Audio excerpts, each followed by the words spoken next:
क्या संदीप माहेश्वरी जी ने जो वीडियो अभी डाली है, क्या उन्हें डिलीट करना चाहिए? क्या विवेक बिंद्रा जी गलत हैं या संदीप माहेश्वरी जी सही हैं? क्या आप इसको एक्सपोज करना मानते हैं? मैं नजरिया पुरुष एसपी गुप्ता आजाद, मेरे नजरिए से क्या चीजें हैं मैं आपको वो बताना चाहूंगा। मेरा एक कॉपीराइट सेंटेंस है कि अपना नजरिया बदले, अच्छा बोले, अच्छा सुने और अच्छा देखें। मेरे नजरिए से इसको स्कैम नहीं कहेंगे, फिर क्या कहेंगे? मेरे नजरिए से इसको स्कैम क्यों नहीं कहेंगे? क्योंकि जब भी आपको कोई कोर्स बेचा गया तो क्या आपने अपना बुद्धि विवेक नहीं लगाया था? क्या वो कोर्स आपको उतनी वैल्यू नहीं देता है? क्या उसमें बड़े बड़े जो दिग्गज आते हैं वो आपको जो सिखाते हैं, क्या उनकी जो विशेषताएं आपको मिलती हैं, जो उनका ज्ञान मिलता है, क्या वो आपके किसी काम का नहीं है? अगर ऐसा नहीं तो बड़े बड़े दिग्गज लोग कैसे सिखाते हैं? अगर ये ऐसी बात उस कोर्स में नहीं होती, ये बड़े बड़े लोग क्यों आते? और क्या आपको किसी ने गन पॉइंट पे रख के इस कोर्स को बेचा था? नहीं, उन्होंने अपने तरीके से उसको समझाया था और आपने अपने फायदे और अपने तरीके से उसको समझा था। अब कोर्स से सीखना एक सबसे पहली अर्निंग है, क्योंकि लर्निंग में ही अर्निंग है। सबसे बड़ी अर्निंग जो है तो वो तो लर्निंग में है। एक तो आप वहां से कोर्स सीख के पैसे कमाते हैं, दूसरी चीज है कोर्स को बेच के पैसे कमाना। बेचना इसको कैसे कह सकते हैं? एक रिकमेंडेशन, एक कस्टमर ही कस्टमर को अगर कहीं ना कहीं बताता है, सजेशन देता है, उसको करने से आपको पैसे मिलते हैं। तो मेरे नजरिए से ये इसको स्कैम नहीं कहा जाएगा। मेरे नजरिए से आपको कोई गलत चीज नहीं बताएगी। मेरे नजरिए से इसको गलत नहीं कहना चाहिए। रीजन, आपने जब कोर्स को लिया और अगर आपने सीखा तो आपने बहुत बड़ा पैसा बनाया और आप किसी भी बिजनेस को खड़ा कर सकते हैं। मैं ना विवेक जी के साथ हूं, ना मैं संदीप महेश्वरी जी के साथ हूं। मैं तो अपने नजरिए से इस पूरे चीजों को देख रहा हूं। मैंने भी वीडियो को देखा, हाँ, बट मैं एक मोटिवेशनल स्पीकर हूं, मैं भी इसी फील्ड से हूं। तो मेरे नजरिए से ये बात को जानना बहुत जरूरी है।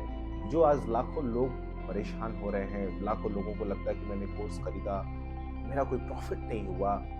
माय डियर फ्रेंड्स, क्या कोर्स को आपने सच में पूरी शिद्दत से सुना? आपने उस चीजों को फॉलो किया? अरे एक ग्लास जहर हो ना या एक ग्लास अमृत, जब तक आप पियोगे नहीं ना, हलक से नीचे नहीं जाएगा। वैसे कोई भी ज्ञान जब तक आप अप्लाई नहीं करोगे सीखने के बाद, तब तक जिंदगी में कोई प्रॉफिट आपको दे ही नहीं सकता है। तो जो उसमें लर्निंग्स हैं, उसको सीख के आप इतना बड़ा पैसा बना सकते हैं जो शायद कभी भी किसी को रिकमेंड करके नहीं बना सकते हैं, ऐसा मेरा मानना है। क्योंकि मैंने भी कोर्स परचेज किया। मैं अपने आप को कहीं से ठगा हुआ महसूस नहीं कर रहा हूँ। मैं तो ये जान रहा हूँ कि जितने लर्निंग्स मिल रही है उसमें जितने बड़े बड़े दिग्गज, जितने बड़े बड़े महारथी, जितने बड़े बड़े बिजनेसमैन से हमें सीखने को मिल रहा है। एटलीस्ट वो तो हमें नहीं मिलता कहीं पे। हम 50,000, 35,000 या 10,000 या 1 लाख एक बार खर्च करते तो शायद उनसे वो चीज हम नहीं सीख पाते, और उसमें हजारों तरीके के एंटरप्रेन्योर से हमें सीखने को मौका मिलता है। तो इसमें क्या कुछ गलत है? किस तरीके से आपको गलत लग रहा है? आप कमेंट करके जरूर बताइए। कौन सी बात आपको चुभ रही है, ये कमेंट करके आप बताइए। क्यों इसको एक्सपोजर आप मानते हैं? क्यों आपको स्कैम इसको मानते हैं? आप कमेंट करके जरूर बताइए। मैं अगली वीडियो जल्द ही आपके बीच में उन सवालों के साथ लेके आऊंगा अपने नजरिए से, क्योंकि इसको गलत नहीं कहा जाएगा। सबके अपने अपने बिजनेस करने के तरीके होते हैं। उन्होंने ज्ञान को बेचा, पहले आप ज्ञान लीजिए। अगर वो ज्ञान की बातें आप किसी को बताना चाहते हैं तो जाहिर सी बात है वही उस ज्ञान को बेचने का हकदार है जिसको उस बात का ज्ञान है। वो ही इंसान उसको बेच सकता है जिसने उस चीजों को पहले सीखा है, और जिन लोगों ने सीखा है उसको उसी तरीके से वो परोस रहे हैं। लेकिन जिन्होंने बस इस तरीके से सीखा है तो वो तो अलग तरीके से सीखेंगे ही सीखेंगे। बहुत सारी हमारी बीमा कंपनियां हैं, बीमा कंपनियों में लोग निवेश करने के लिए पैसे लगाते हैं, लेकिन बीमा वर्ड ही निवेश का है ही नहीं।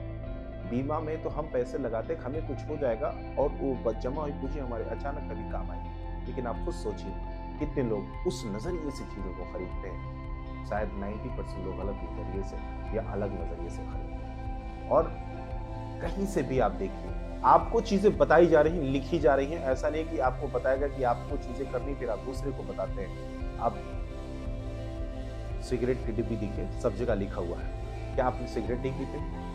आप गुटखा नहीं खाते? क्या उस पर लिखा नहीं गया इसमें कैंसर है? क्या आप खाते नहीं है? हर चीज लिखी हुई है। आप टूथपेस्ट अपना उठा के देखिएगा, उस पर भी लिखा है इसे 6 साल के बच्चों से नीचे आप यूज नहीं करने देंगे। क्या फिर भी यूज नहीं करते?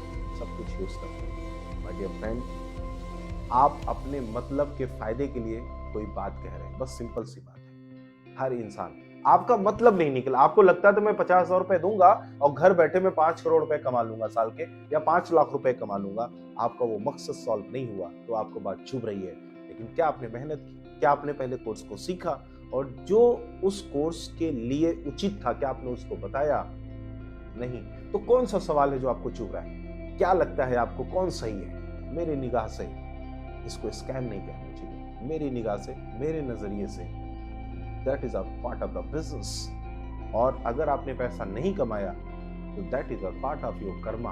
आपने कर्म नहीं किया और मकसद आपका अलग हो सकता है। सोचिए। तो कमेंट करके जरूर बताइएगा। जल्दी मिलेंगे आपके उन सभी सवालों के उत्तर के साथ।